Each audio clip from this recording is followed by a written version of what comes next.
right, Jen, we have to address this. Arlene Chambers, $20. We love you. Do you think Marianne Williamson can be pushed to embrace the idea that you have to write can be pushed to embrace progressive ideas? I wasn't too impressed with the answer she gave in Jordan's interview. You would be correct. I watched the interview. I also watched the interview that she gave today with Vosh. Here's what I would say. Somebody is going to challenge Joe Biden. That is going to happen. Is it going to be an effective challenge? Is it going to be one that's actually going to create momentum and build a movement and get people excited again about electoral politics and actually turn this into something that could potentially knock Biden off his perch? As of this moment, I don't think so. For your $20, Arlene, my mama always taught me that if you have nothing nice to say about somebody, say nothing. If you are as generous as some of these other wonderful people here in this chat, please go to patreon.com/generational change. For as little as $5 a month, you could become an even bigger supporter of our wonderful, small but mighty show. Oh, no, God, no, not Mayo Pete. I mean, yeah, they'll stick him in there maybe. Only if Joe, well, he would only run if Joe's not running. He wouldn't. I mean, look, we're pushing our candidates right here. For $10 a month supporters, you could get the Mansion Parliamentarian bumper sticker that a lot of you probably saw on Status Coup. Jordan Chariton now has this. You know where Jordan Chariton has this wonderful bumper sticker? Right above the United Corporations of America flag. So if you want one of these babies, become a $10 a month patron and we'll throw in the Lulu sticker for good measure. And Arlene, bank on that. In addition to that, if you are feeling very generous and you would like to become the ultimate contributor to our show, $25 a month, if you say it, I'm not going to show it. Show it, then I'll say it. Show it, then I'll say it. Guys, you get the jersey. You get the Jen Change jersey. The triple tri-blend. Get the tri-blend jersey because you know you want it. It's so soft and cuddly. It is soft. They are soft. Soft and cuddly. But yeah. Here's what I would say to Mayor American Pete? WASP with Dieter McBusiness. I just like your name. Your name is cool. Do I think Deter McBusiness? Deter McBusiness. You don't get it. Did I say Dieter? You did, but do you understand it's Deter McBusiness? No, I don't know. Okay, tell me. I get you, Deter. I do. How come I don't get it? Because you're just not as sharp. He's saying Deter McBusiness. Never mind. I get it. Thank you. Thank you, Danny. Really appreciate it. You want to talk about this more? Because I don't think it's smart for us to talk about this more. My personal opinion is that somebody's going to challenge, but the type of person who I think will create the greatest amount of momentum is the type of person who can truly galvanize the labor movement, because that's what's needed right now. It isn't a question of whether or not Marianne can or somebody else can. It's a question of if you can walk into a union hall, if you can go to a local Starbucks, as we've done, and you can galvanize those people, then you're onto something. If somebody was coming up from the grassroots, if there was somebody coming up that came from labor, they would have my full support.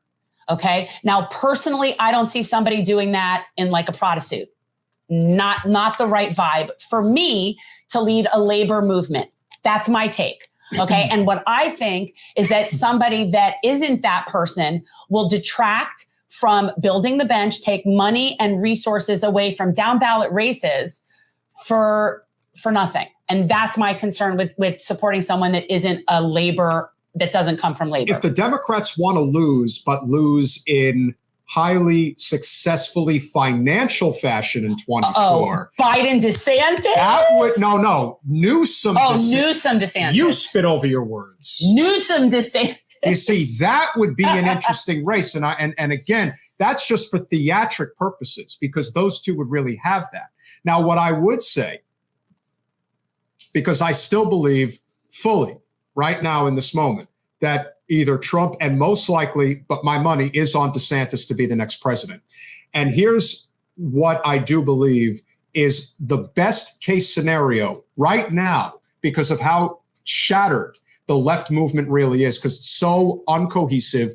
People are always fighting with one another. I really like that Newsom DeSantis East versus West, red versus blue. It would be like a media, oh my God, it would be just so big. 1968 is the year that comes to mind, because what you have to remember is that in terms of historic in terms of historic reference and where people stand on LBJ, he, to me, is one of the worst presidents we've ever had, because what Vietnam represents is endless war that we have had ever since. I know people want to blame, neoliberalism and all that, but so much of what he represents is endless war. That's the legacy of LBJ, even though he passed the Civil Rights Act and he passed Medicare. So there's no denying just how significant, especially Medicare. You can argue about the Civil Rights Act because there were so many caveats in there, especially with the Southern Democrats and what it did and didn't do. My point is that when the 1968 election season was rolling around, people just assumed that LBJ was going to run for president again. But he was getting challenged from the left, and no one was challenging him harder in the initial stages. Yes, RFK was killed in 68. No one was challenging him harder in the initial stages than a real radical lefty in Eugene McCarthy. And he created such momentum against LBJ that he eventually got Bobby Kennedy into the race. And by the New Hampshire primary, LBJ actually dropped out of the race. So if the goal here is to eventually get Biden out of the race, it's going to take some type of a circumstance like that, where someone is challenging him right now that may not seem like much, but might deal a few body blows over the next 6 months, where somebody in the summer, like a Gavin Newsom, is going to look at this and say, I gotta do this. Like, I have to challenge. There's no incumbent Republican president right now. Like, this is going to be my best shot to try and become president, even though he will not be.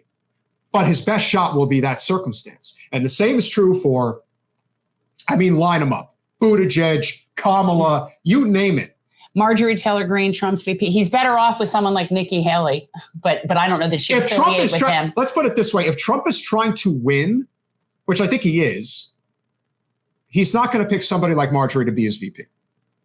But the truth is, I really do think it'll be DeSantis, and I definitely don't think he would pick somebody like Marjorie Taylor Greene. No, in fact, I think DeSantis is smart enough to pick, I think they will pick a woman.